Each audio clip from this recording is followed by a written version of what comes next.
hot theme of this year's Gastein, looking at the European Health Union and the potential in that. And we think, those of us working in cancer, that the Beating Cancer Plan, it could be a forerunner. The success or otherwise of Europe's Beating Cancer Plan will probably give us a strong indication about whether we can work across borders in Europe over the medium term to long term to reduce inequalities in health across the board and not only in cancer. It's good to be back in person after 3 years. In 2019, the three organisations involved in hosting this session were here, and we've been virtual ever since. Back in 2019, the FPA Oncology platform and the European Cancer Patient Coalition, as well as the European Cancer Organisation, were calling for a European cancer dashboard. That was ahead of the consultation on the Beating Cancer Plan. And of course, the Beating Cancer Plan led us to the concept of a cancer inequalities registry that we'll be discussing later. In this session, we're going to have two panel discussions. I'm pleased to be joined by Thomas Hofmarker from the Swedish Institute of Economics. We'll welcome Thomas. Ivana Cataneo, who represents the FPA Oncology platform as their chair, and Andreas Haralambous, the president of the European Cancer Organisation, an eminent professor in oncology nursing. You can probably tell he's my boss. So welcome to Andreas, Ivana, and Thomas. And later in this session, we'll be joined by leaders from the European Parliament, from the European Commission, from OECD, and from the WHO. And very importantly, we'll be hearing more about the patient voice and the patient view of inequalities in cancer care. Now, we want this to be a dynamic session with the audience that we have here in Gastein and all of you watching online. There's a slide on Slido, which we're using throughout this Gastein event. Slido.com, you use the keyword Luna, and that's where you can feed in your questions, whether you're with us here in the room or with us online. And I'm pleased to say that Anna Teufel from the Young Gasteiners team is sitting in the corner watching over us, and we'll be gathering those questions together and bringing them into the debate with our two panels today. Before we get going, we wanted to tell you a little bit about, let's see if I can go to this slide, the European Cancer Pulse, which is going to be launched in November, and as you can see on the screen, is a new data visualization tool to track inequalities in cancer and improvements across Europe. We've been, together with our colleagues at the FPA Oncology platform, we've been in conversations with OECD, with the European Commission, with IARC, about how we can best complement the work that they're doing, including on the Cancer Inequalities Registry, to ensure that we have something that's public-facing, something that tracks inequalities, but importantly tracks the improvements that are made, we hope, through the Beating Cancer Plan. The idea is that this tool will be complementary to the Inequalities Registry, and it will be launched on the 16th of November at the European Cancer Summit. I'll be telling you a little bit more about the Pulse shortly, but the foundation of the data within the European Cancer Pulse is based on great work that's been done by the Swedish Institute of Economics. Their research director, Thomas Hofmarker, will tell us more. Thomas, over to you.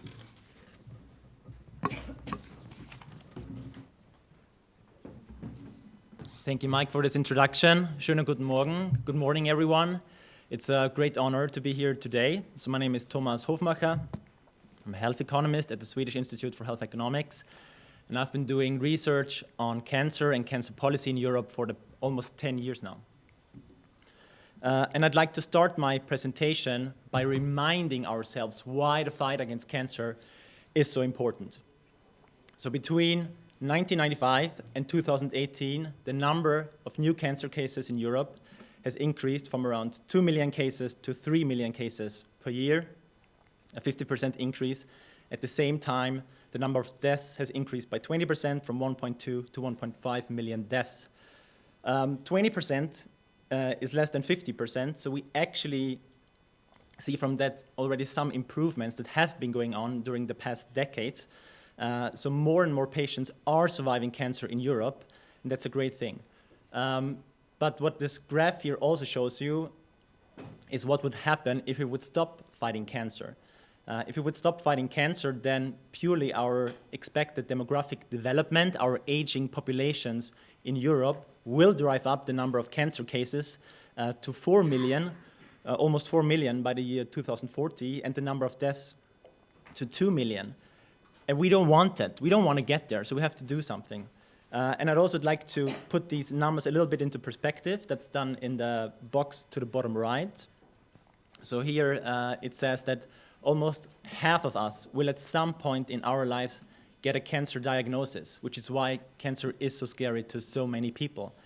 But we also know that 30 to 50% of all new cancer cases are actually preventable because they're caused by modifiable risk factors like smoking, alcohol, obesity, infection with HPV. We also know that cancer is the second leading cause of death in Europe right now, and it's the second leading cause of disease burden, always behind cardiovascular diseases. But we also know that in some countries, cancer has now already claimed the top spot. And apart from the disease burden, cancer causes also an economic burden on our societies. So our research at IHE shows, for instance, that in the year 2018, we probably spent around 100 billion euros on cancer care. And 100 billion euros might sound like a lot, but it's actually just 6% of our total health expenditure that goes into cancer care. We also calculated the indirect cost of cancer, so the productivity loss that arises from the fact that cancer patients are on sick leave, have to retire early, or die prematurely. And those indirect costs amount to around 70 billion euros.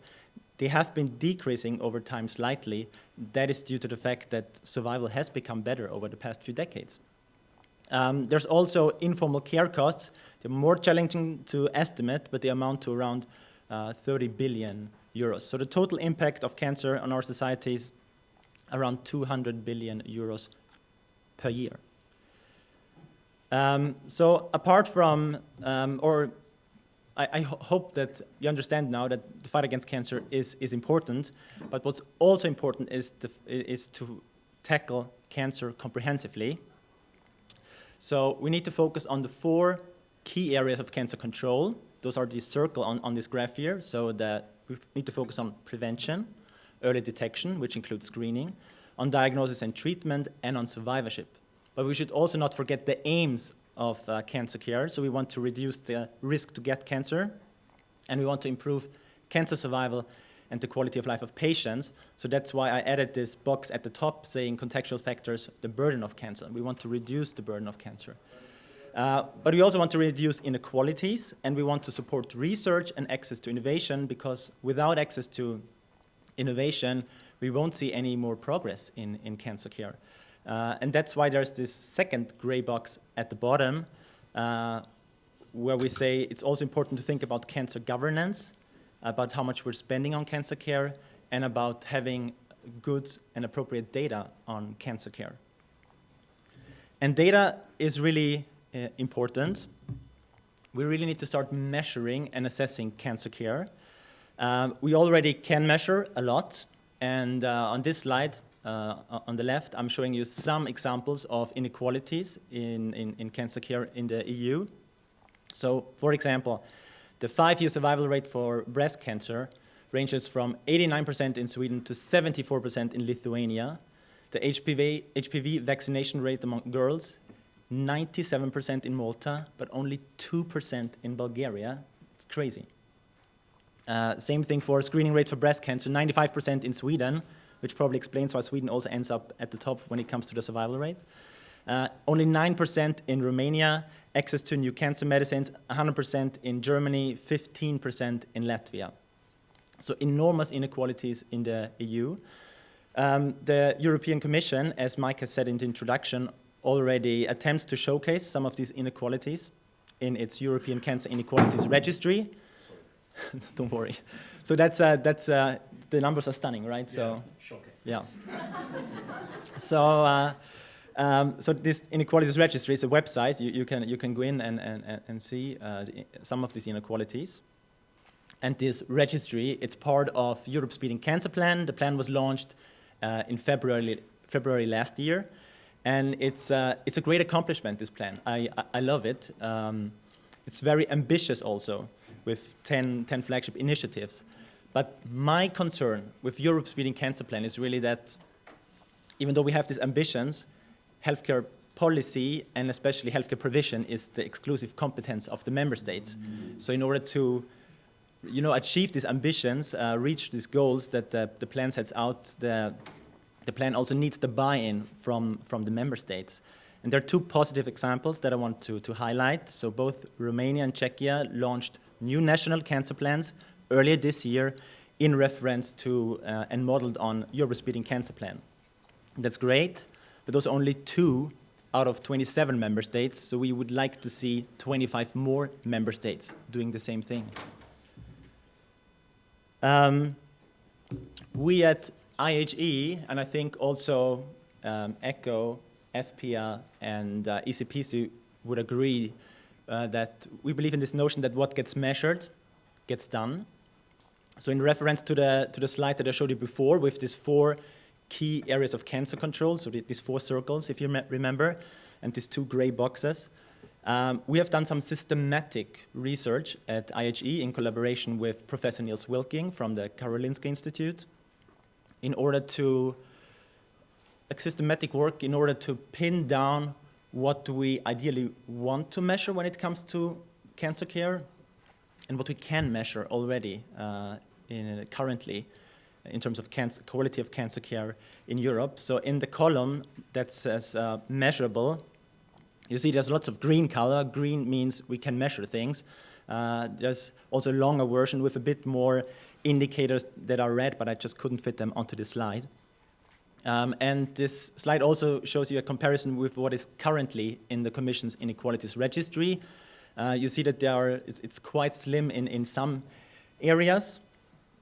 So we believe there is room for improvement for the Inequalities Registry, but we also believe, as Mike said, there is room for some complementary attempts to really map the current situation of cancer care in Europe in a comprehensive way.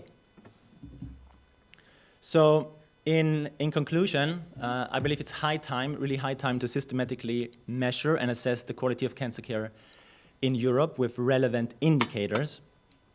And we need to improve the data collection. So on the slide before, you saw that there was lots of green in this column called measurable, but there are still some important gaps. And what's maybe even more important is that we need timely provision of data. So we would like to have now data for 2021, but in many instances we have data only for 2014, 2018, 2019. We want to have up-to-date data. And we also want to be able to track data over time in order to hold policymakers accountable for the promises, but also for external stakeholders like all of us to help health policymakers achieve their ambitions. Because, let's face it, the fight against cancer, it can only be won by pooling all of our brains and working together. So with that, I'd like to conclude my presentation. Thank you very much for listening. Let's thank Thomas for his presentation.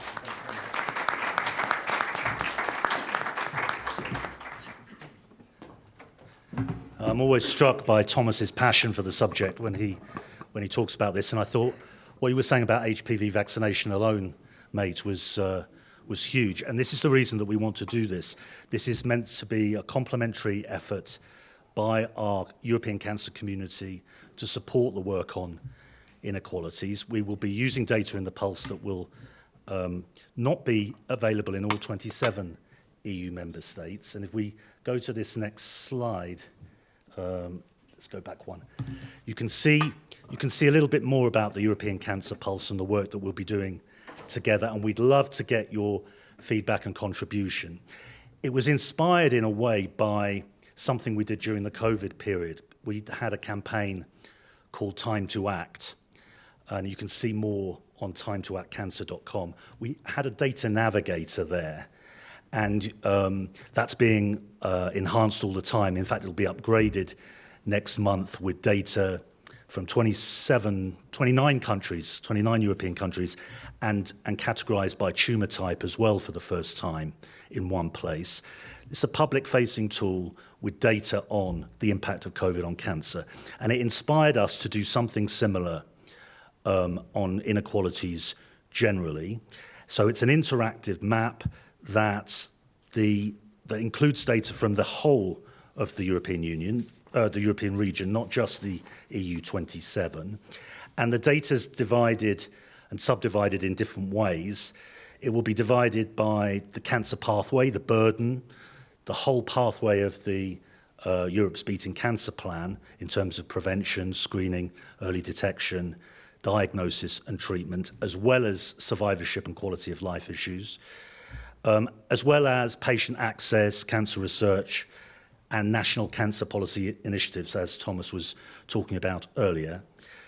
And in terms of inequalities that will be included, not for every country, but for the countries where we can find that data, you can see on your screen all the different types of inequalities that will be included in the Pulse. And when we launch it next in November, it will be just the start, because we want to continue to use the European Cancer Pulse, getting data from official sources like the Cancer Inequalities Registry, from IHE as well. We're also using our community of oncologists, nurses, pharmacists, patient groups. All of them have access to data and initiatives using those, as well as literature reviews, as well as the opportunity for other organizations to submit data. And the impact, as we've been explaining, is to try and map where inequalities are, not to be a yellow card and a red card to different countries, but to show improvement, to motivate us to improve and highlight where we're not doing a great job on implementation of the different initiatives included in the Beating Cancer Plan and the Cancer Mission. So to talk about this, we're going to talk to Ivana and Andreas in a second. Don't forget the Slido thing. That's hashed, the keyword is Luna. There you go. If you want to ask a question, Anna's standing by there, and we'll have questions on this topic. But Andreas, I know you were meeting Stella Kyriakidis last week. Why is inequality such a hot topic for you and your organization? Thank you, Mike. Good morning, everyone. Well, it's quite a complex question. It can be answered in different levels. For example, there is a financial perspective when we are speaking to inequalities, because it has an impact on the healthcare systems in terms of draining more resources or requiring reallocation of resources in order to tackle those inequalities.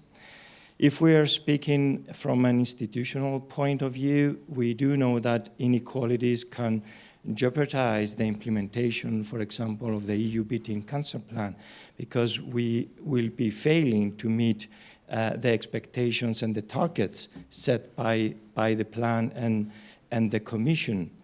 And of course, there is the ethical perspective, because inequalities by definition means that we are not providing on equal terms the healthcare to the population. And unfortunately, inequalities is not something recent.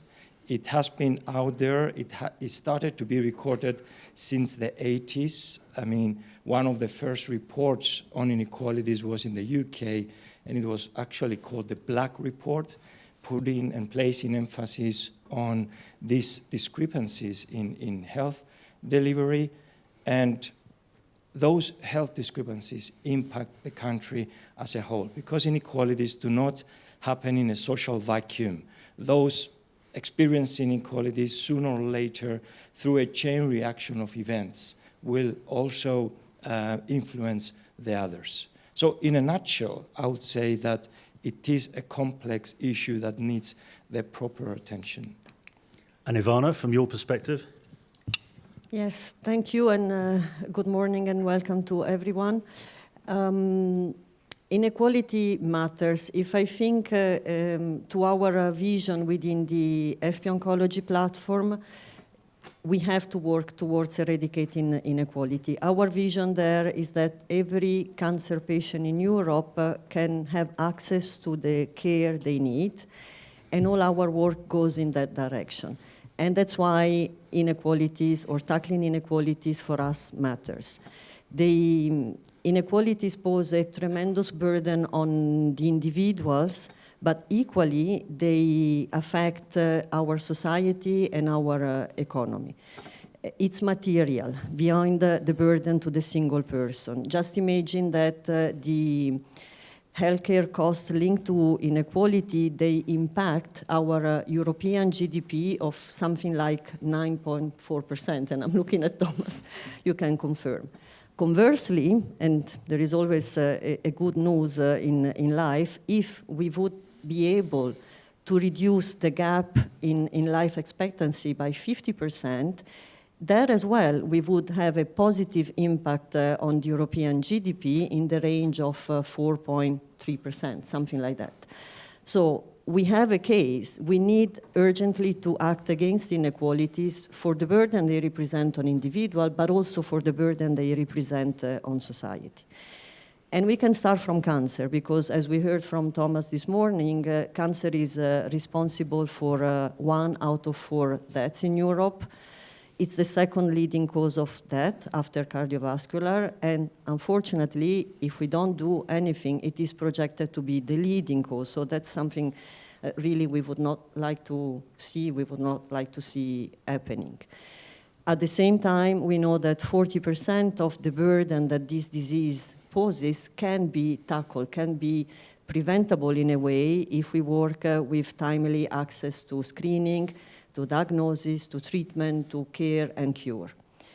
But unfortunately, Europe is not one. So across Europe, the probability of having a timely diagnosis and timely intervention varies tremendously. It's really like somebody said, a lottery of postal code. Depending on where you live, you can have faster access to cancer knowledge, diagnosis, cure, or you can even have no access at all. And I think this is just unacceptable. I think if we want to talk about Europe, if we want to talk about the founding values of our Europe and talk about solidarity, until when we have inequalities around, this cannot happen. That's why I think there is a case for all of us to get together, pool forces, row in the same direction, tackling the true root of inequalities, as you said, working collectively together with the European institution, and really tackling them from the root, so not just the apparent cause, but really the determinant of the inequalities. And honestly, we can do that. Because in this moment, if I think to everything which is going on in Europe, from the European Cancer Plan, the Cancer Mission, the Pharma Strategy, the European Health Data Space, the Health Technology Regulation, we have all the ingredients to do that. Sometimes I just think that maybe we should be a little bit more ambitious and look at all these initiatives with a different approach. I like to call it with a success by design strategic approach, because often we face all of these initiatives in silos, whereas we probably need to look at them transversally, holistically, in coordination, and in that way we can leverage them to really tackle inequalities. And just before I conclude, I want to remind everybody that there is a clear vision put forward by the Cancer Mission, which is to save 3 million lives by 2030. I think we can say we are already at the end of 2022, so we really need to hurry up if we want to meet that vision. Well said, Ivana. Thomas, when you were doing the work that you've been doing on this and identifying the gaps that you've identified, Do you see any reasons behind it? Gaps in data in some member states, for example, and others. And to what extent do you think the Pulse can highlight where we've got gaps and where we need to fill them? No, I think it's actually very important to highlight the gaps. So even though you have like a map of Europe, and there are some gray countries, I think it's very important to put the spotlight on these countries and basically encourage them to get a relevant data, because I mean, what we want to focus on is not just to collect any kind of data, but the relevant ones, so the ones that we really think can make a difference. And I think if there is agreement amongst us that these are relevant indicators, then hopefully also the member states will understand, okay, yes, these are relevant indicators, we need to collect missing data. Mm. And this goes back, Ivana, to, as I was saying at the beginning, the session we had 3 years ago, which Alexander was involved in when he was chairing the FPO Oncology platform, about what gets measured gets done. Isn't one of the risks of big initiatives like the Beating Cancer Plan and the Cancer Mission that there's a lot of talk and the devil's in the implementation, and at the end of it all, people are frustrated, both in the cancer community, in individual countries, but also in governments and policymakers, that actually did it really make a difference? Yes, and I do remember, and I'm happy to see Alexander here. We came here together, as you mentioned also, Mike, ECO, ECPC, and the FP Oncology platform, I think starting in 2018, when we were really calling like loud and clear, like cancer is a societal issue. So there is, as I said, a burden on the individual, but because cancer is a disease of the aging and not of the age, it takes people in the prime of their life. When they are building their family, realizing their dreams, their future, earning their wages. And it has huge impact on future well-being, on family stability, but also on society, so on productivity, absenteeism, presenteeism, and already today the dependency ratio in Europe, it's quite worrying. So we were calling for a plan back in 2018, the 3 organizations. Luckily, we were not alone. The cancer community has been very compact in calling for a plan, and we were super lucky because European institutions, they listened to the voice of the community, and we came to the plan. But Mike, a plan is a plan. 32, I think, nice pages. If it doesn't move to implementation, it's just a nice document. And to move to implementation, here is where we really need a measurement system. And I know we were super criticized back in 19 when we start saying what get measured, get done. I know it's a language we have in companies, in industry. I know in company, in industry, we talk about KPIs, key performance indicator. But call it whatever name. If we want to put a plan in motion and implement, we need to be able to track the implementation. We need to have some indicators that tell us, yes, guys, you are going in the right direction. Oh, wait a second, you are deviating. Oh, listen, we need more focus on that. KPIs, sorry for the term, or dashboard, measurement, indicator, you choose the term you like, they keep all of us accountable in the implementation. Because in every situation, even with the cancer plan, there is a situation pre the cancer plan and a situation once the cancer plan would have been implemented. An indicator or a set of indicators will give us the sense, did we really make progress? Did we really materialize what we had on paper? And I think that's why we really welcome when the cancer plan came out with the Inequality Registry, and now then we are going to talk also about European Cancer Pulse, because if you also think broad, we are doing this for cancer, but ultimately cancer can really be a blueprint for all other disease areas. It can be a proxy area where citizens and all of us, we can see what the European institution and collectively we can do to tackle an issue. And then whichever good thing or good result we reach in cancer, it can be applied to every disease area, if we measure it. If we keep simple, concrete, pragmatic KPIs done. Thanks, Ivana. Anna, I saw on the pad that you give me here that there's a question from Raymond I thought was very interesting. Do you want to go for that one? I think it's for Thomas. Yes, sure. Thank you. He says, health inequalities go beyond inequalities observed between countries. Obtaining equality data is a long-standing challenge. Can you elaborate on the more recent lessons learned? Gathering data on the social determinants just mentioned on the slide. Yeah, because Thomas, people think of inequalities often in the geographical sense, east-west, but the pulse is going to include some data where it's available on sexuality, migrants, marginalized communities. How difficult it is to gather data on that? That's super tricky, and that's a short answer. No, I think the first step has to be to measure inequalities between countries. Then maybe we can go actually into countries and measure difference in access to cancer care in regions. So, for instance, the 9 provinces of Austria.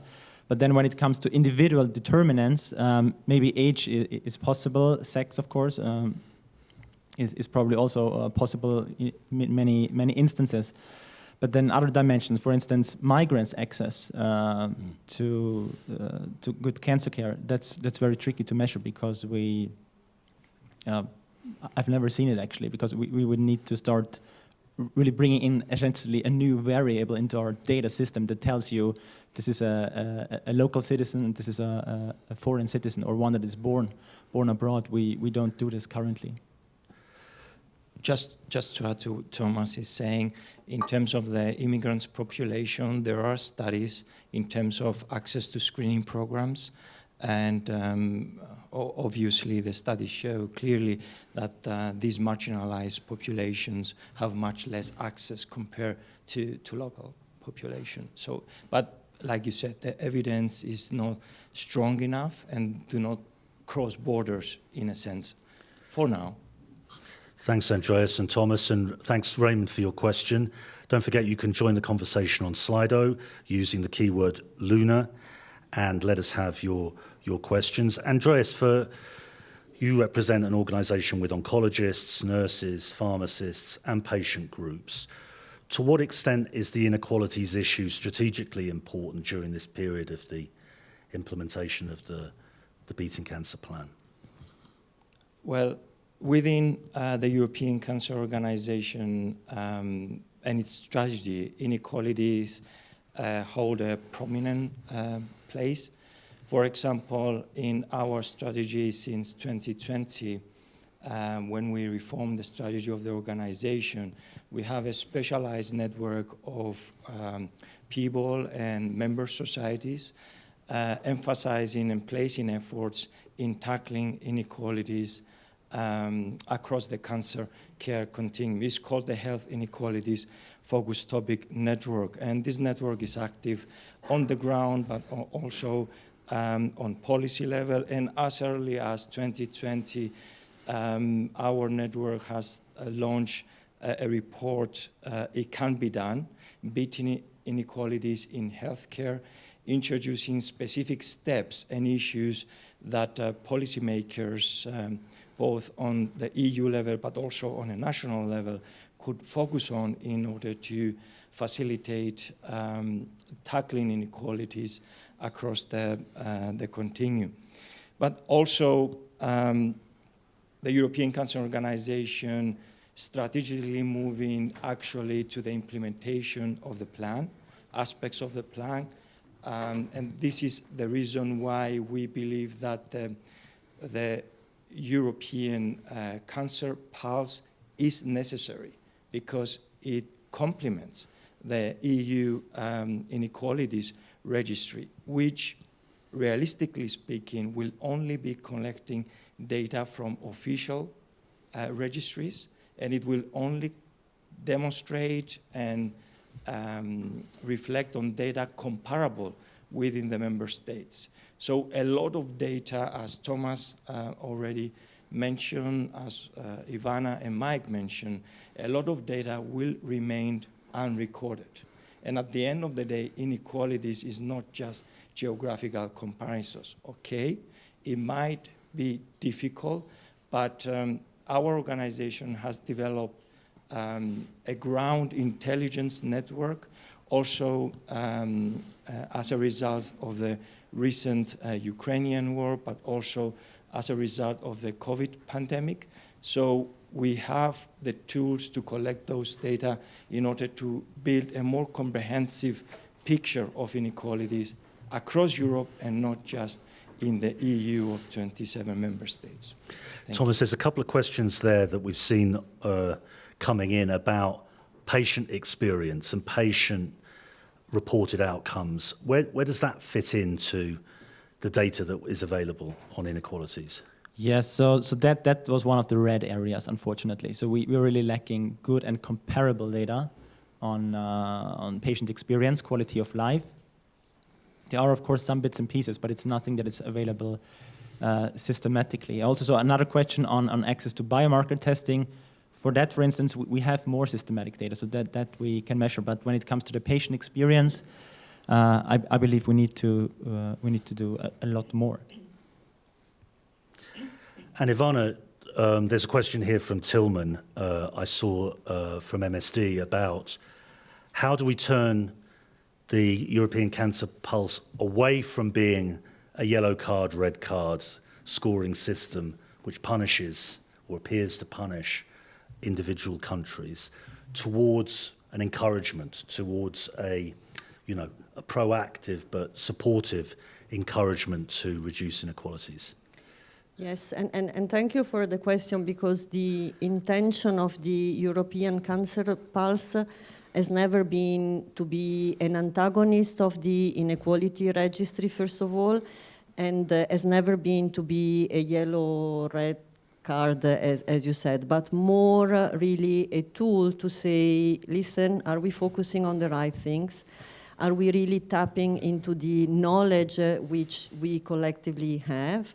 And we need to be evidence-based, so with the data that we have, which action we can do. So, as you know, the two things I would like to say. When we have indicators, the indicators, they can be a little bit normative. So they are not a law, but they somehow have a power to cluster around themselves some focus, some attention, capacity, capability, money, and then they steer action in a certain direction. At the same time, a set of indicators may become a little bit complex, so that's why it's also important with the Cancer Pulse that we speak the language of my neighbor, the citizen. They need to understand what we are doing. So the intention for us is really to complement what is there in the Inequality Registry, but also to send a message that, yes, we are all rowing in the same direction. Citizens are understanding, if they want, what is happening, and we can all really focus on the indicators that matter. And by focusing, I believe a lot in the collective knowledge, so there is a lot that people can bring to the table in order really to, not to focus on the issue, but per se, but to focus on the issue to find the solution. So not to have a yellow card, but really to say, okay, bon, realize we have an issue here, we have a problem, what can be done? And that, in that sense, we were also calling for the indicators to be forward-looking. So yes, to measure the past, what we have, but also to steer the future, which solution can be there. Ultimately, as we were discussing this morning, I think it's clear to many of us that the true enemy is cancer. So it's not a fight east and west, one country against the other, one institution, because until when we lose time in penalizing each other, yellow card to each other, the true enemy out there, cancer, is going to win. So the indicator may also cluster all our willingness, no judgment, just evidence, act on that, go. Because 2030, it's just in 8 years from now, so we need to hurry up. In a second, I'm going to go to Anna, because there's a couple of questions, one from Ines and one from Mark, around prevention, which I'd like to come to. But first, Thomas, did you see the question about housing and the inequalities around? There's lots of housing data, apparently, and could that be used, data on housing and where people live and the kinds of areas that they live? To what extent could that be used in terms of the social aspect of inequalities in cancer care? Yeah, okay. Yeah, maybe this could be like an approximation to capture vulnerable groups, because you know, if we know or can be certain that they live in certain areas and you can measure outcomes in these areas, then we can more easily be well measure their how well they do in terms of access to cancer care. So maybe that could be a possible way, but I think, well, from a research perspective, I think it's very ambitious to do it this way. Well, I think we'd like to find out more about it for sure. So whoever contributed that question, please come and talk to us afterwards. Anna. Thank you. Ines asks, as around 40% of the cancer burden is preventable, shouldn't the focus be on cancer prevention and also measuring inequalities with cancer preventable risk factors such as viral hepatitis? And do you want me to read the Mark's question as well? Between prevention screening, treatment, and post-cancer care, is inequality evenly spread, or do geographics move at different speed between these areas? Is there one area that improving would make the biggest difference? Andreas? Well, thank you, Mike. They're very interesting questions. I would say that the efforts, as the Inequalities Registry point out, is across the cancer continuum. So I would say, in terms of impact, as Mark is addressing the question, I would say that if we manage to minimize or eradicate inequalities in terms of prevention, obviously the impact will be much more in terms of outcomes comparing to the others. But also screening. I would say those two could have a huge impact. Thomas? So I mean, I agree with Andreas, but I think it's really important not to start cherry picking and picking one area over the others. It's really important to address cancer comprehensively. And prevention, yes, it's very important, but the thing with prevention is that if we, for instance, start to reduce smoking rates now, they're already decreasing, in men at least, in Europe, but if the effect of decreasing smoking rates will only translate into reductions in the number of lung cancer cases in about 20 years from now.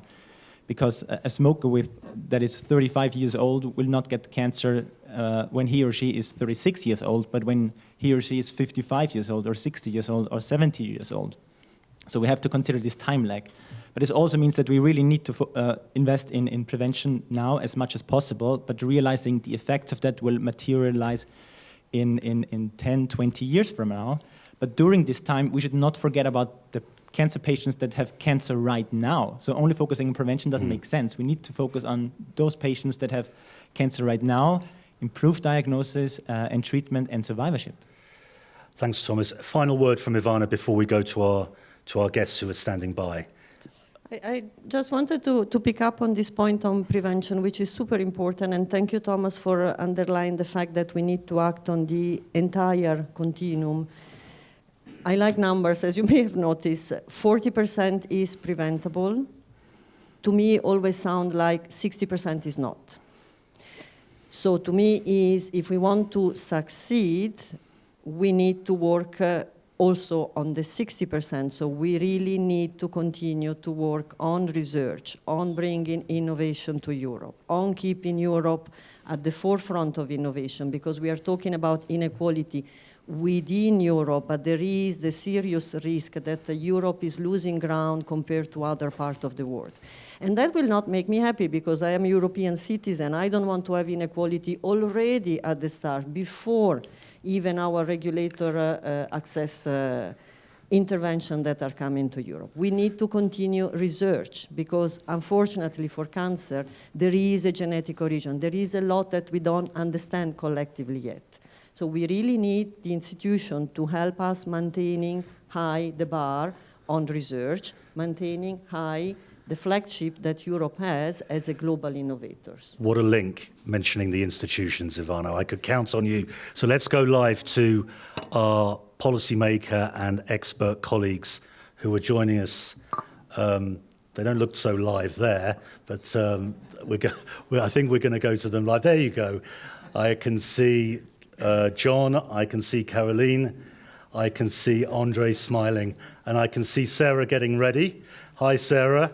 Nice to see you all. Thank you for joining us. I hope you've been able to listen to some of that conversation that we've been having here in Gastein, and you're very welcome. Sarah Curtis, of course, is one of the leading MEPs on health, given her background as a medical doctor. Sarah's from Portugal.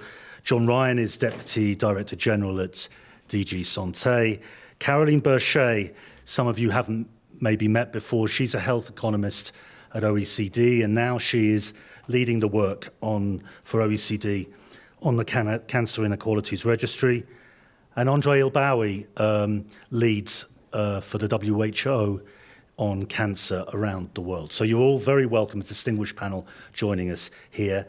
Sarah, I know you are shooting off at some point to the Envy Committee. So interested to hear from you first. And also, many of us have been following with interest what's been going on in the COVID Committee, where the Special Committee on COVID, where you play a leading role. And of course, Inequalities has been historically about the national competence issue and the question of cross-border intervention by the European Union. Do you think that COVID has helped establish the cross-border collaboration needed in healthcare? And how do you think we can think about this moonshot idea of European Health Union? How do you think we can translate what happened during COVID into beating inequalities, not just in cancer, but across healthcare? Sarah.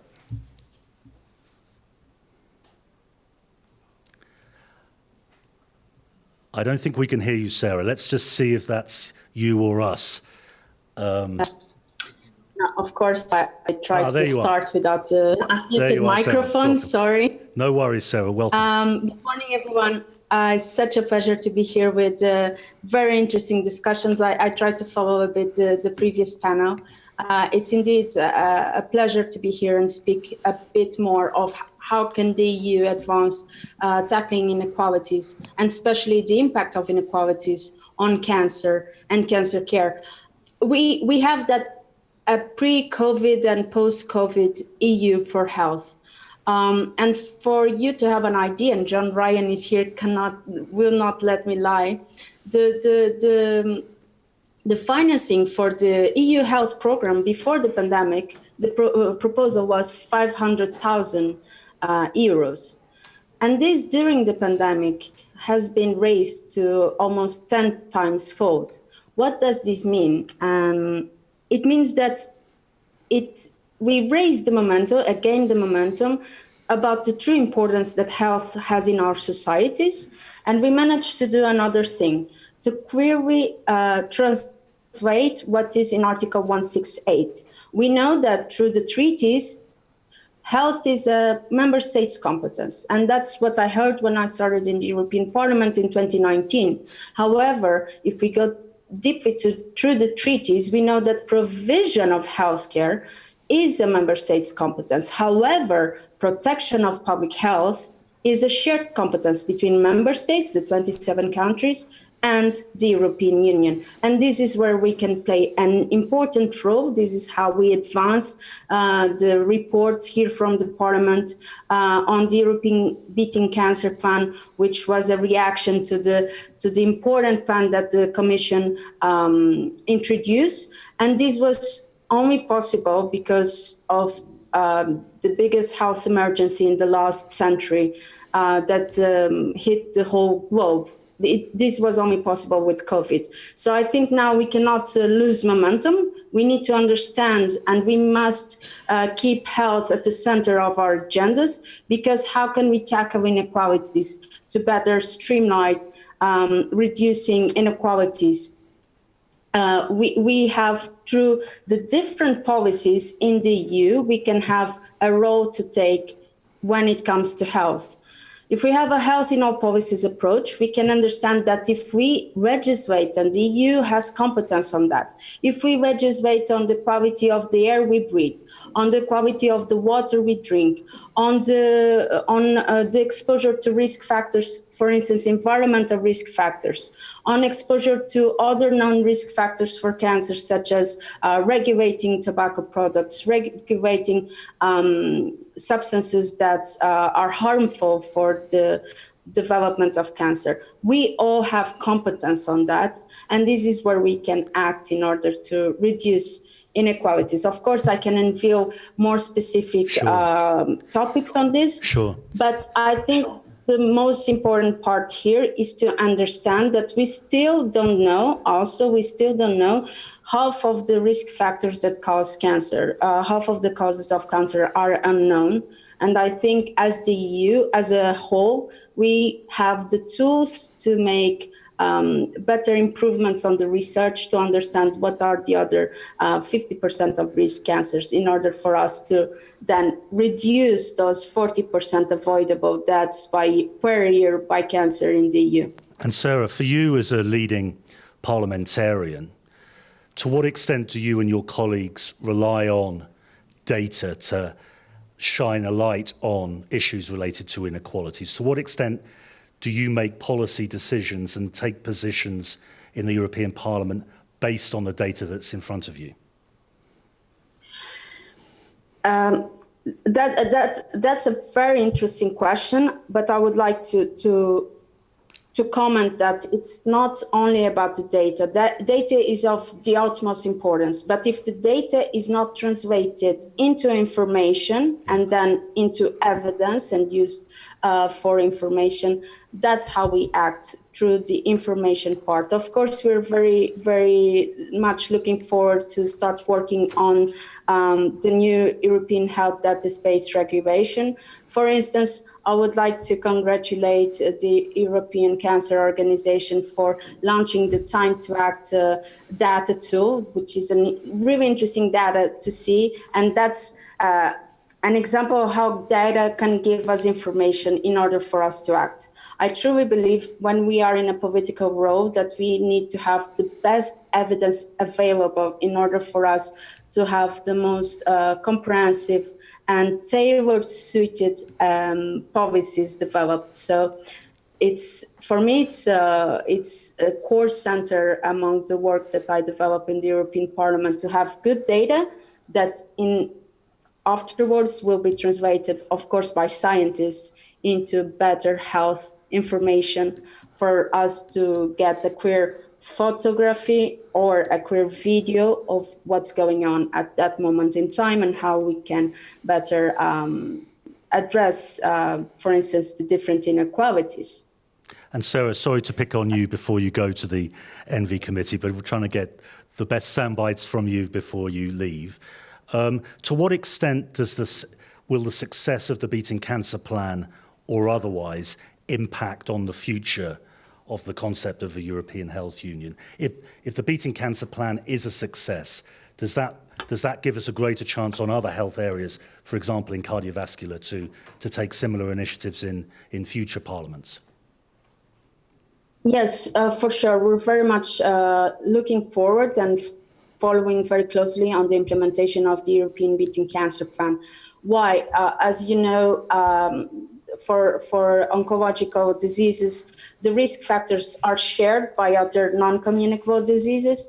And I think if we manage to, pardon my expression, if we manage to pull this off, we're not only going to have an enormous impact on cancer and on the cancer outcomes in the EU, but we will also have important outcomes for other non-communicable diseases, such as cardiovascular disorders. So we're following very closely. We know this will have a rebound effect for other NCDs, and this is something that before, when I started, I was a bit cautious. Okay, we have this cancer plan. What about all the other diseases? But I think this is the first stone set for the European Union then to see all other diseases according to their disease burden for its citizens and how to better tackle in the parts that we can legislate meaning in the risk factors. We can reduce exposure to risk factors. We can legislate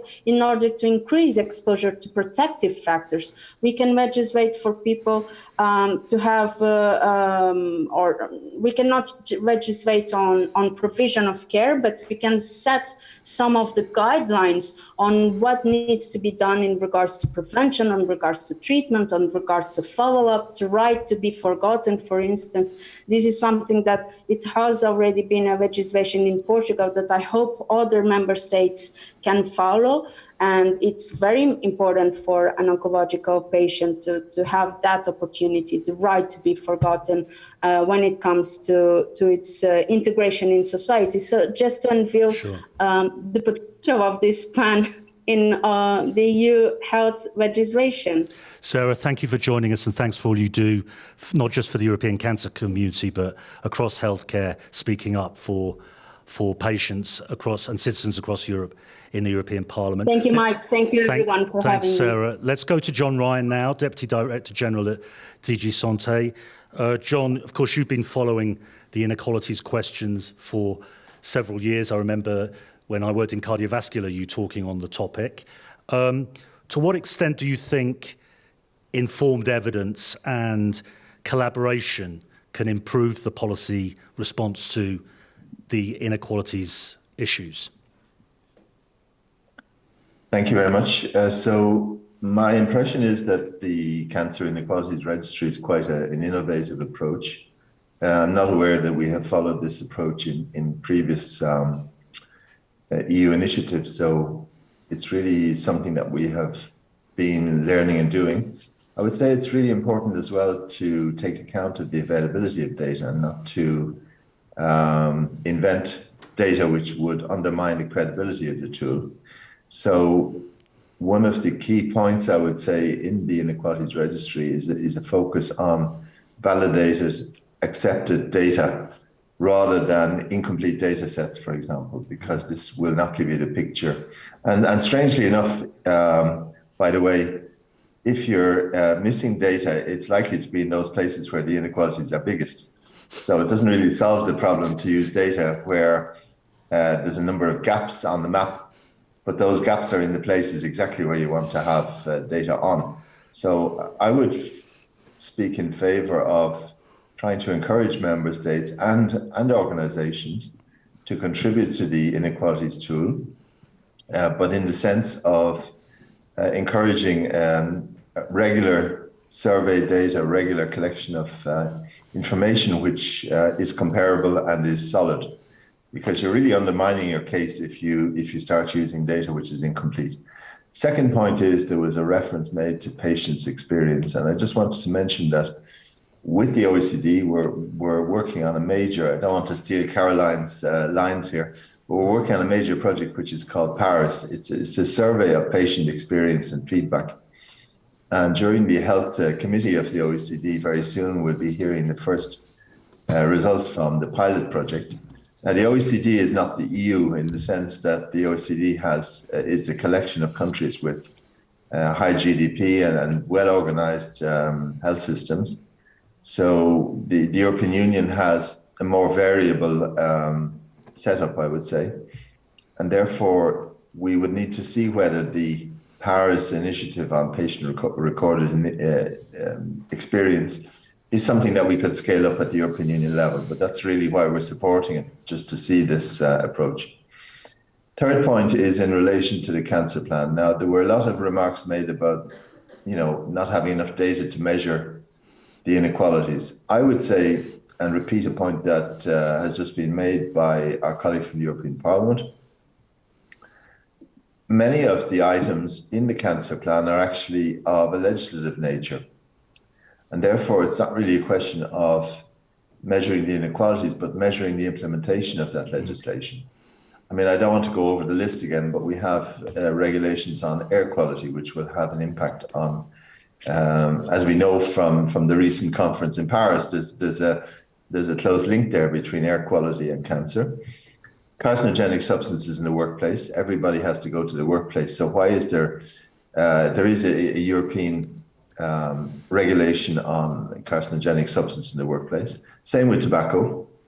Same with the right to be forgotten, which we're developing at the moment. Same with alcohol labelling. Same with the European reference networks. Same with the European health data space. And same with the reform of the common agricultural policy. All of these examples are legislative examples, and in principle, they should apply equally across the 27. So I think that's an important point to make, that some of the items in the cancer plan are things where there might be an inequality to be measured at national level, but many are based on a legislative process. And my last point in relation to the effect on other non-communicable diseases, let me just mention here that the Commission has launched something which is based on the cancer plan, but which covers a number of other non-communicable diseases. It's called Healthier Together. And the idea is to try and draw on the links between non-communicable diseases and their determinants. So, for example, as our colleague from the Parliament was saying, there are many common determinants for non-communicable diseases. And it doesn't really make sense to have a silo approach. That's why we have the cancer plan on the one hand, but we also have a plan which looks at implementing the SDGs, the Sustainable Development Goals, through targeted action on non-communicable diseases. Thank you, Mike. No, thanks, John. Let's go to Caroline, since you mentioned the work that OECD is doing. Caroline, could you tell us a little bit about how you're going about the work that you're doing for the Commission and what you're finding, what you're seeing in terms of inequalities in cancer across Europe? Caroline. Thank you, Mike. Thanks for the invitation. It's a pleasure to be there. In the context of the Europe Beating Cancer Plan and with the support of the European Commission, the OECD works on two different outputs to shed light on cancer inequalities. So the first output is a series of country cancer profile on cancer care and prevention. So one for each EU member state, plus Norway and Iceland. So these cancer profiles will be published quite soon in February 2023. And the second output is the production of an overall report on the state of cancer care and prevention in the European Union, to be published by February 2024, so 1 year after the publication of the cancer profile. So maybe let me just focus on the production of the first output, the cancer profile, and to explain the objective of these profiles and the methodology that we use at the OECD. So in terms of objective, we want to identify trends in cancer burden and cancer care between and within EU countries and Iceland, Norway, to showcase disparities and highlight inequalities. So these cancer profiles will provide both cross-country and country-specific knowledge on the state of cancer care and prevention in each country. So this will contribute to evidence-based policy making in Europe. In terms of methodology, we first rely on a combination of quantitative data from existing data sources, so from Eurostat, for example, OECD Health Statistics, Globocon, and other sources. But what is important to know is that to identify country-specific information and ensure a good understanding of the context in each country, we conducted a series of interviews and focus groups last May 2022 with national stakeholders having expertise in policy, epidemiology, and cancer care. So by using both the qualitative and quantitative data, the profiles will have a real added value compared to other existing work. It will reflect the specific experience of each country, and it will also focus on policy implications. So the overall objective is to guide investments and policy action at EU, national and regional levels, and also under the Europe Beating Cancer Plan. Maybe to finish on this cancer country profile, I would like maybe just to present the main areas covered in these cancer profiles. So we cover 4 main topics. The first one is an overview of cancer burden in each country. Then we analyze risk factor for cancer and prevention policies that are implemented in each country. Third, we give some information on early detection programs in the country and whether they are planned to extend the current programs to other cancer sites. And lastly, we provide an analysis of cancer care performance, so in terms of accessibility, care quality, costs, and where possible, an analysis of the impact of the COVID-19 pandemic on cancer care. So I think I gave you a good overview of our work at OECD on cancer inequality. Thanks very much. Back to you, Mike. Thank you, Caroline. Thanks very much indeed. Let's go to Andre Ilbawi, because Andre leads Cancer for the World Health Organization, of course, can give us a perspective from outside Europe and for the WHO definition of Europe, which of course is much bigger than the EU 27. And Andre, I know that you have experience on organising healthcare services in a way that promotes equity and advocating for that. I'd like you to talk on that. But also, we're working with each other on Ukraine at the moment, and one of the impacts of the Ukraine war is access to clinical trials for patients, not only in Ukraine, but that's an access equity issue as well. Andre, can you give us your perspective on the work that's going on in Europe, in the European Union, and how that sits with your experience globally?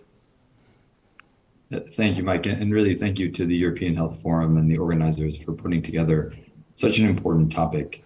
From the perspective of cancer control planning as we see it at a global level, what we're now promoting for is embedding inequities into all steps of cancer program development, in the development of cancer policies, and ultimately, as we heard from the esteemed panelists, how it's implemented.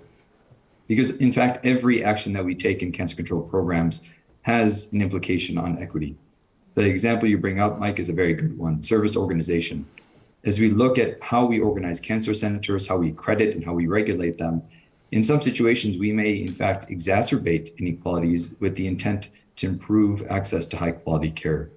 So this is part of what we see as an important area of work in cancer control programs. When we introduce new policies and programs, are we measuring the impact that it has on access and on outcomes? We heard today a few important points. First is, how do we measure inequalities? As a point of reference, of course, cancer survival, which is the outcome of interest, is an indicator that can take 5 or 10 years to change depending on an intervention done today. So it is important, as we heard from John, to define what types of indicators are sensitive and are valid for us as we measure the interventions that are being proposed. As you also rightly raised, Mike, one of the points that we focus on is access to clinical trials, because in many ways, this is a barometer for how we can improve cancer care in every dimension. When we talk about clinical trials, it's important to note, and we heard Ivana raise it well, technological innovation is important, the availability of new products and how they're brought to the market. But we also want to talk about other types of innovation. How can we include social or organizational innovations in the broader landscape of clinical trials? How can they be made and driven by communities, inclusive of their perspectives, the vulnerable populations that we heard you raise, Mike, and in that regard, orient clinical trials and research in cancer around a broader agenda, not just about products, but how we can access care. What we saw in Ukraine, of course, is disruption in clinical trials, not only, again, as it pertains to products, but how the Ukrainian government already was taking leadership in organizing cancer services to ensure that they're available even to the most vulnerable. Thank you, Andre. And let's go back to John, because some of us working in the European cancer community, John, have been characterizing the cancer community's calls over many years for EU intervention and investment in cancer care, like waiting for a bus. And now it's like 10 buses have arrived in a row. There's all of this intervention, all of this investment from the from the EU to deliver the Beating Cancer Plan and the Cancer Mission. How do you think DG Santé is holding up on the implementation side of this? Because in big initiatives like this, you would know better than anyone, the devil's in the implementation. How is your self-assessment on how it's going? Yes, thank you very much, Mike. And in fact, you've reminded me of something I wanted to say earlier on, which is the fact that we have also developed and published a regularly updated implementation plan, which shows the list of each action and exactly who is supposed to be implementing it and by when. So I would say we have a very good tracking tool in order to see the progress on the different points. Now, you talked about a whole series of buses arriving at the same time. In fact, from our perspective, we tried to spread these things out a little bit because, of course, it's difficult to manage 5 or 6 legislative changes all at the same time. So, for example, the alcohol labelling initiative will be coming a little bit later than some of the other ones, for example, on tobacco. So there is a differential implementation schedule, I would say, and that's a public document. So everybody can look at it and say, well, this is not true, or that you've forgotten that. We would welcome feedback from stakeholders, and it's regularly updated. That's one point. Second point is, I think in my time in the Commission, it's the first time when we've had so substantial financial resources available. And I really feel a responsibility for using those resources in the most clever way.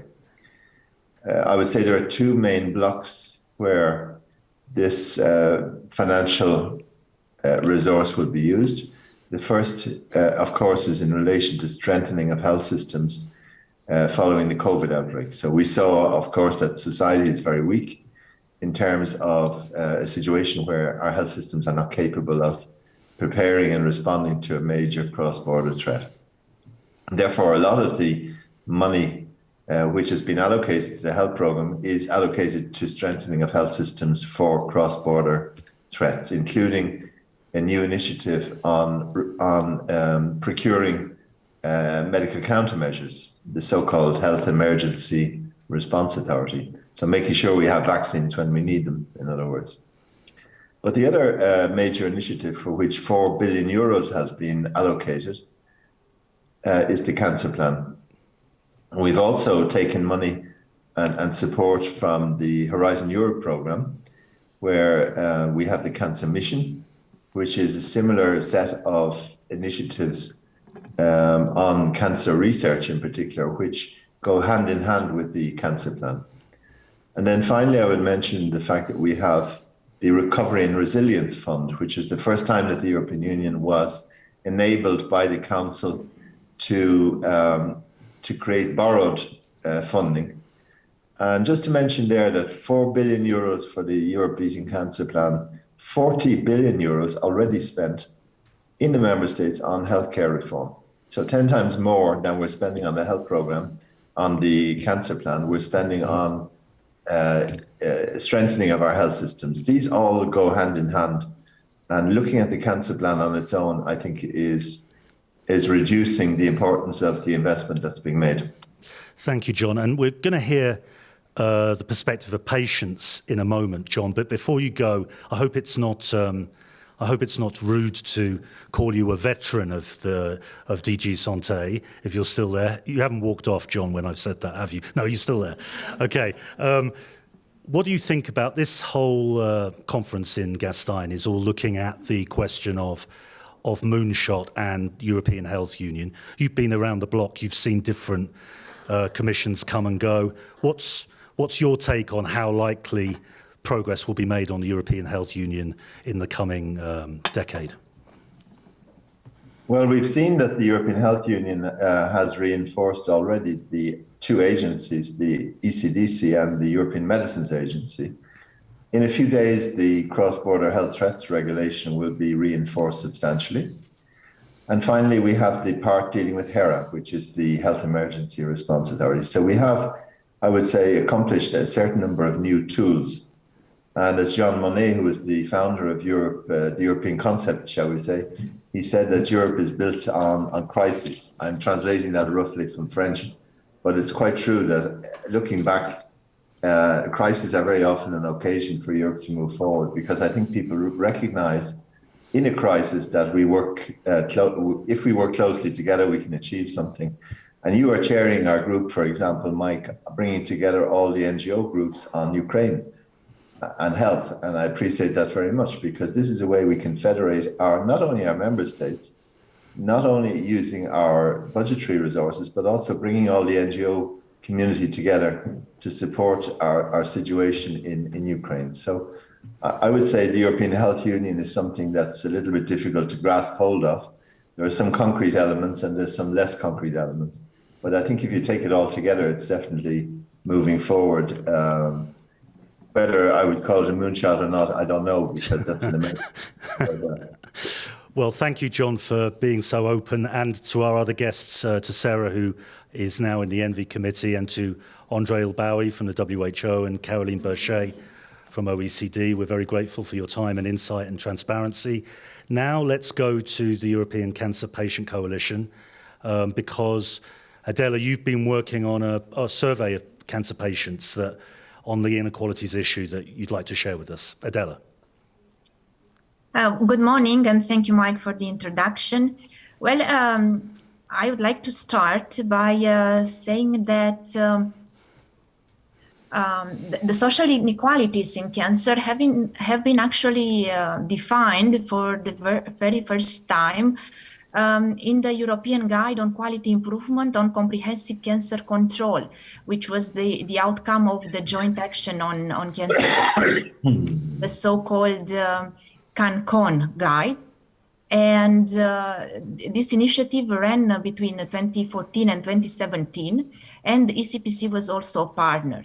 And within this guide, the social inequalities in cancer are defined as health inequalities that span the full cancer continuum and involve social inequalities in the prevention, incidence, prevalence, detection, treatment, but also survivor, mortality, and burden of cancer and other cancer-related health conditions and behaviors. And the fifth chapter of the CANCON guide, called Tackling Social Inequalities in Cancer Prevention and Control for the European population, describe actually the main areas when one can find inequalities in cancer care, namely the fact that in Eastern Europe, the mortality rates for many cancers are above the European average. Then the fact that Western and Northern European countries also have social inequalities in cancer care, such as low survival rates for lung, colorectal, and ovarian cancers in the UK and Denmark, as compared to Norway and Sweden.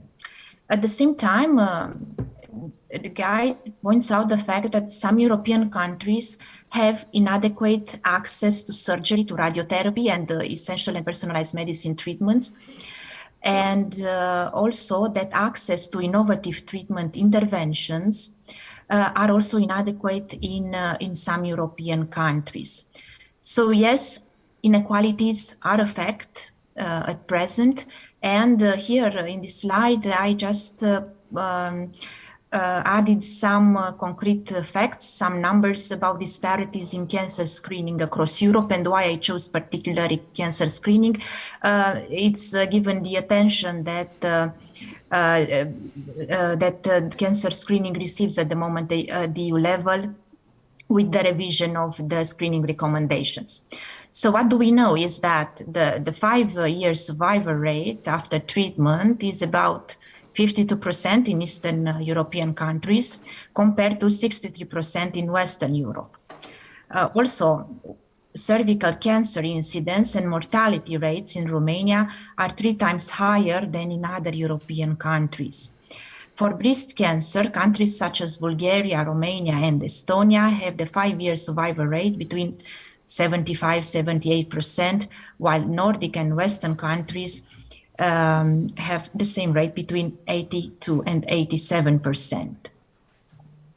Therefore, back in 2018, the European Cancer Patient Coalition, together with EOTC, have started a survey to map the legal provisions in social and employment laws afforded to people with cancer. And the survey pointed out some challenges faced by the cancer patients in different member states, namely patients undergoing acute treatment, cancer survivors, and also patients with advanced metastatic cancer, and including also, of course, their carers. This survey was called the Europe of Inequalities, Social and Employment Matters Related to Cancer Care. And one of the main aspects that it showed from the start is something that was actually well debated here a few minutes ago, namely the fact that there are social inequalities in cancer incidence and survivor, both between and within European countries. But there are also some other important aspects that the survey showed, namely that cancer is typified by treatment plans which are burdensome and have a heavy toll on all aspects of quality of life, which include physical functioning and also the emotional well-being, with prolonged recovery times in some cases. And another relevant aspect is the financial toxicity, and I will come back to this in a few moments. The financial toxicity that is normally originating from the loss of income, from care expenses and other factors, but this results in an important but yet understudied threat to patient and to their family quality of life after the diagnosis and poor outcome of treatments. And the survey responses revealed that there are considerable discrepancies in policies and practices across the countries surveyed. In terms of the cancer disability and the benefits for patients and carers, the survey pointed out that a diagnosis of cancer does not automatically trigger benefits entitlement for patients. Also, that cancer disability, unlike other disabilities, is potentially unstable. The patient will face different cycles of invasive therapy and periods of surveillance, entailing frequent access to medical facilities. And the wait time, that is normally around several months in many countries, for the assessments or for decisions from assessments, is a potential stressor, which could be detrimental to both emotional and the financial well-being of a patient. Then, of course, the employment issues, because despite an EU-wide commitment to equality and human rights at work, the employment rights of people with cancer appear to be very different according to the country, because the entitlements to paid sick leave are very variable across Europe, because a diagnosis with cancer does not prompt a guaranteed period of paid leave, regardless of the severity of symptoms, of the prognosis, of the treatment, or the after effects. And in many countries, those in employment who wish to continue work following a diagnosis with cancer, or are forced to work due to financial constraints, cannot assume that their employer will be accommodating with this. At the same time, the carers do not qualify for legal rights in Europe, and at best can expect a limited amount of unpaid and or some other form of job flexibility depending on the employer's goodwill.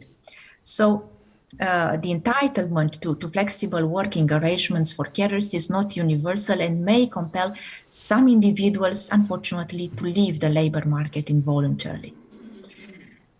Then the self-employed workers, unfortunately, are much more financially vulnerable than the employees when diagnosed with cancer, because frequently the self-employed are treated as more self-sufficient than the employed ones, and those without private insurance are left to actually fight for themselves.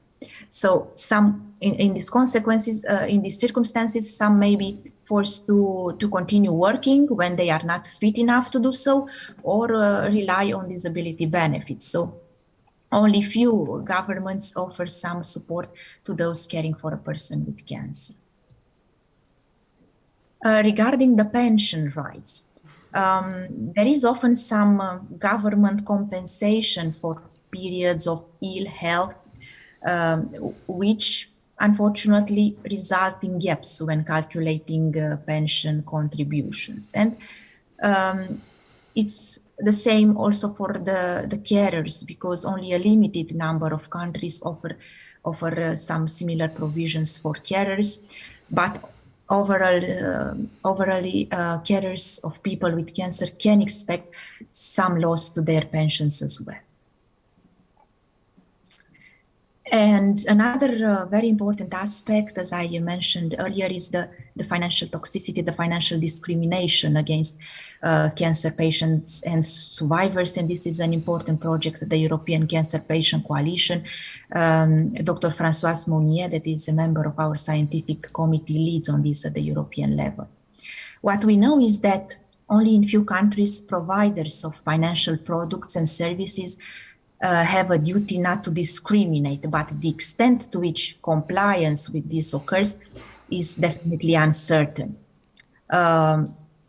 Mortgage and leasing arrangements appear to be less affected by cancer diagnosis per se, but are anyway affected by reduced ability to pay, which can be a secondary effect of cancer diagnosis, and also by discriminatory access to collateral insurance policies.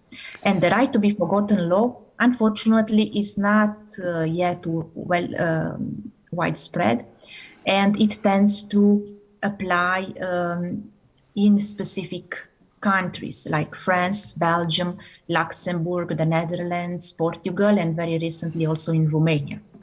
Adela, can we just finish in the next minute on your presentation? It's very interesting stuff, and we'll make sure that your slides are available to the audience. We're just finishing up the session now, so maybe you could conclude. Yes, so I want to point out that the results of this survey have not been presented yet. However, we are updating the information, and we hope that this will feed in well in the Inequalities Registry. And I truly believe that it's policy that leads the way and can drive the change in this matter. And in this sense, ECPC advocates for very important aspects that are directly and indirectly linked with addressing inequalities in cancer care. And one relevant aspect that has not been mentioned or is normally forgotten is the investment in health and digital health literacy, which because an individual's health status depends pretty much on their level of health literacy as well. And of course, there are other aspects regarding to the patient lack of information about how they can access the European reference networks and how they can benefit from them, and also the need to have comprehensive cancer centers where cancer patients can access multidisciplinary oncological services.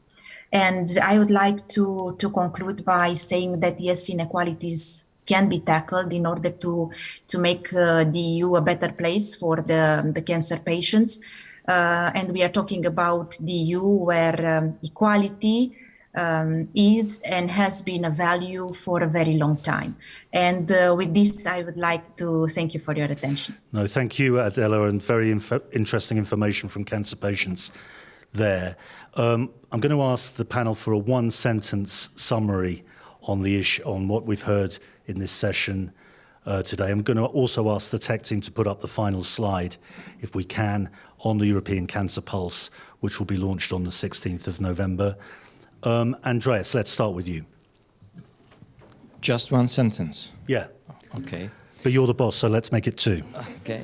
So from what we have heard today from everyone, we come to conclude that inequalities are out there. They're very complex. It needs a heavy level of data in order to have relevant decision making both on the EU level but also on the ground. We shouldn't be forgetting that inequalities is not just about the numbers. Each number represents a change in somebody's life, and that we should never forget that. Thank you. Ivana? 2 sentences. I have a question. I have a question for everybody. I think us as a community, society, we have a choice in tackling inequalities. Either we use a short-sighted, short-term approach and we squeeze on cost containment measure, ignoring the need of the many patients, ignoring the outcome we had until now, making no room for innovation, or we take an alternative route.